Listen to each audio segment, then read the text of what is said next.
किसान भाइयों नमस्कार। देखो किसान भाइयों, आप सामने देख रहे होगे, ये गेहूं का खेत है हमारा। इसकी कटिंग हो चुकी है। कट्टा ना काट दी इसकी। और देखो किसान भाइयों, आप देख रहे होगे, बहुत ही अच्छा लान है। लान बोलते हैं हमारे यहाँ पे। देखो, और मुझे उम्मीद ये है कि ये 5 क्विंटल प्लस ही जाएगा। देखो किसान भाइयों, जैसे आपने सुना होगा ना, वह पूड़ी के बराबर में पूड़ी या पूड़ी ब पूड़ी, ऐसा कुछ सुनने में आता है ना। वह खेत भरा पड़ा, ऐसा ही कुछ है। देखो किसान भाइयों, आप ये देखो, रात हमारे यहाँ पे बारिश हुई, और बारिश होने के कारण जो है हल्की मोटी बारिश हुई, ज़्यादा ठाड़ी बारिश नहीं हुई। उसकी वजह से देखो नरमाई है। देखो किसान भाइयों, यह नरमाई है। अब जब मैं अपने किसान भाइयों को छोटी सी एक बात बताना चाहता हूँ। अब जैसे जिनकी स्थिति ऐसी हो रही है हमारे किसान भाइयों की, जैसे ये है हमारे सामने, ये पक्का बिल्कुल तैयार हुआ, 4 दिन से कटू को हो लिए। चार, आज 5वां दिन है। और किसान भाइयों, देखने से तो पता चलता है भाई ये सूख गया बिल्कुल। देखो, और प्रवाह हवाएं चल रही है यहाँ पे। जब प्रवाह हवा चलती है तो नरमाई बनी रहे। तो ज़्यादा से ज़्यादा 1 बीघे में आध घंटा या 1 घंटा लगता है। अगर 2 आदमी हो जाए तो ज़्यादा बढ़िया। किसान भाइयों, इसे पलट दो। पलटने के बाद ही लाभ मिलेगा। और नीचे जो है नरमाई है काफ़ी।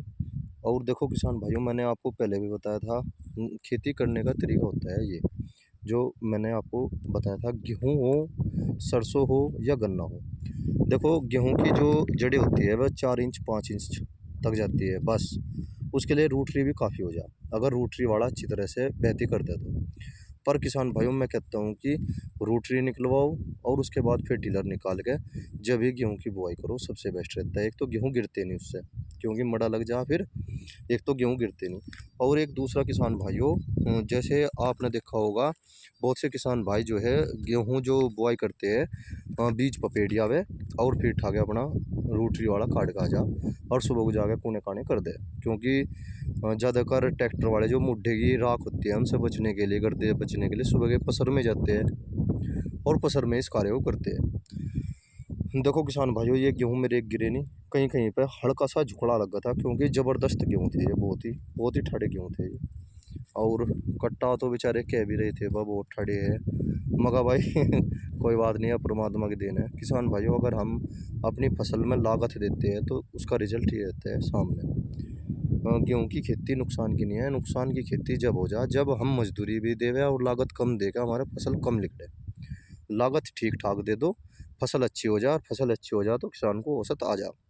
और गेहूँ की खेती तो या बेचारी 4 महीने की है, इसी में हार जीत हो ले। और मैं पिछले 2 साल से कर रहा हूँ गेहूँ की खेती। जो है आप नवंबर के महीने में लास्ट कर दो, दिसंबर में अगर हम गन्ने की बुआई करते हैं तो उसका कुछ ना कुछ नुकसान ही रहता है, लाभ नहीं रहता। और 15 दिसंबर तो आप ये मान लो कि लास्ट ही हो जानी चाहिए। और वो भी वैरायटी जो है, पछेती बो, कभी भी अगेती ना बोवे, क्योंकि वह पक्का नहीं देती। और यह वैरायटी मेरे बहुत अच्छी लगी, मैं ब्लॉक से ही लाया था। देखो किसान भाइयों, दोनों खेत है ये छोटे छोटे, और यह बाग की ज़मीन है, धनकड़ टाइप की।